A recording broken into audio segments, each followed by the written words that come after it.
Oh, look what a gorgeous day it is. Oh. Bipolar.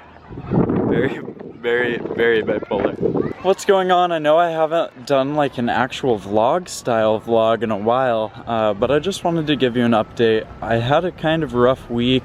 I tried intermittent fasting with my roommate for the first time. It doesn't work well for me. On top of that, I had some exams and a huge accounting project last night that started at 9 o'clock and didn't get done until about 2:30.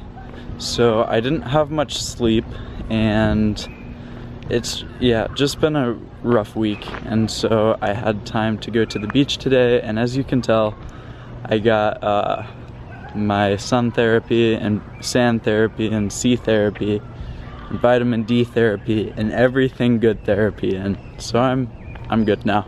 We're headed to go play Knockerball. You'll find out what that is pretty soon if you don't know.